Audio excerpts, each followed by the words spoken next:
అధ్యక్ష.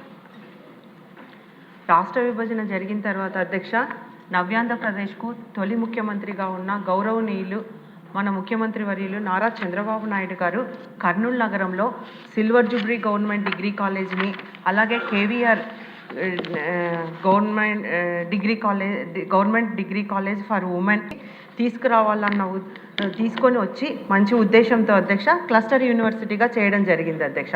గతంలో మన ముఖ్యమంత్రి గారు కేంద్ర మానవ వనరుల అభివృద్ధి మంత్రిత్వ శాఖ వారి సహకారంతో రూసా పథకం కింద అధ్యక్ష 55 కోట్లు కూడా మంజూరు చేయడం జరిగింది అధ్యక్ష. మన కూటమి ప్రభుత్వం అధికారంలోకి వచ్చిన తర్వాత అధ్యక్ష మన విద్యాశాఖ మంత్రివర్యులు నారా లోకేష్ బాబు గారు కూడా అధ్యక్ష ఈ కరిక్యులంలో ఎన్నో మార్పులు తీసుకొని వచ్చి అధ్యక్ష అక్కడ స్కిల్ డెవలప్మెంట్ కోర్సును కూడా అనుసంధానం చేయడం ద్వారా అధ్యక్ష ఎంతోమంది అక్కడ చదువుకున్న స్టూడెంట్స్కు క్యాంపస్ సెలక్షన్ల ద్వారా ఉపాధి అవకాశాలు కూడా దొరుకుతున్నాయి అధ్యక్ష. ఇది కూడా మన ప్రభుత్వం తీసుకున్న చర్యల వల్లనే సాధ్యమైంది అధ్యక్ష. అంతేకాకుండా అధ్యక్ష ఈ క్లస్టర్ యూనివర్సిటీలో కొత్త కోర్సులు ప్రవేశపెట్టాలన్న ఉద్దేశంతో మన ముఖ్యమంత్రి గారు ఉన్నప్పుడే అధ్యక్ష ఎంఎస్ వైరాలజీ అయితేనేమి, కెమికల్ టెక్నాలజీ అయితేనేమి, అలాగే ఫుడ్ సైన్స్ అండ్ టెక్నాలజీ అయితేనేమి, ఎంసీఏ వంటి పీజీ రెగ్యులర్ కోర్సులను కూడా ప్రారంభించేందుకు అధ్యక్ష.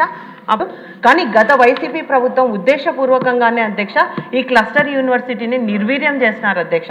అందుకే అధ్యక్ష కూటమి ప్రభుత్వం అధికారంలోకి వచ్చిన తర్వాత అధ్యక్ష 20 కోట్లు పెండింగ్ బిల్లులను కూడా మన కాంట్రాక్ట్లకు పనులు కూడా చెల్లించి ఇచ్చారు అధ్యక్ష. కానీ కాంట్రాక్టర్ ఇంతవరకు పనులు కూడా మొదలు పెట్టలేదు అధ్యక్ష. అక్కడున్న సెక్యూరిటీ సిబ్బందిని కూడా తొలగించడంతో అధ్యక్ష అసంపూర్తిగా ఉన్న భవనాలు అసాంఘిక కార్యక్రమాలకు నిలయంగా మారాయి అధ్యక్ష. అంతేకాక ఇప్పటి వరకు ఖర్చు చేసిన 65 కోట్లు కూడా నిరుపయోగమైనాయి అధ్యక్ష. కావున నేను మంత్రి గారిని ఒకటే కోరుతా ఉన్నా, తక్షణమే అక్కడ భవన నిర్మాణాలకు కావాల్సిన నిధులు కేటాయించి క్లస్టర్ యూనివర్సిటీని పూర్తి స్థాయిలో ప్రారంభించేదాకా తగిన చర్యలు తీసుకోవాలని మీ ద్వారా మంత్రి గారిని కోరుతున్నాను అధ్యక్ష. ధన్యవాదాలు అధ్యక్ష. మేడం గారు చెప్పినట్లు 139 కోట్ల రూపాయలు శాంక్షన్ చేస్తాం జరిగింది అధ్యక్ష. దాంట్లో రూసా కింద 55 కోట్ల రూపాయలు ఖర్చు పెడతాం జరిగింది అధ్యక్ష. బ్యాలెన్స్ వర్క్ కూడా పూర్తి చేయాల్సిన అవసరం ఉంది అధ్యక్ష. అధ్యక్ష ప్రభుత్వ ఆలోచన ఒకటే అధ్యక్ష, ఏ కార్యక్రమం చేసినా అంటే పెట్టుబడులు తీసుకొచ్చినా కూడా ఒక క్లస్టర్ బేస్డ్ అప్రోచ్ అనేది తీసుకోవాల్సిన అవసరం ఉంది. ప్రధానంగా వర్టికల్ హారిజాంటల్ ఇంటిగ్రేషన్ అనేది అవసరం అధ్యక్ష. ఇక్కడ మా ప్రభుత్వం ఆలోచన ఏంటంటే ఒక ఎకో సిస్టమ్ క్రియేట్ చేయాలి. ప్రత్యేకంగా కర్నూలు పార్లమెంట్కి వచ్చేగాలి ఈరోజు పెద్ద ఎత్తున పెట్టుబడులు కానీ అన్నీ కూడా జరుగుతున్నాయి. ఆ ప్రాంతంలో కూడా పెద్ద ఎత్తున పరిశ్రమలు వస్తున్నాయి, అక్రాస్ సెక్టర్స్ వస్తున్నాయి. కనుక ఫోకస్ అప్రోచ్ తీసుకుని ఈ క్లస్టర్ యూనివర్సిటీ కూడా వేరే సబ్జెక్ట్స్ ఇస్తూ కూడా స్పెషలైజేషన్ అనేది చాలా చాలా అవసరం ఉంది అధ్యక్ష. అందుకే అది మేము ఫోకస్ చేస్తాం జరుగుతుంది అధ్యక్ష.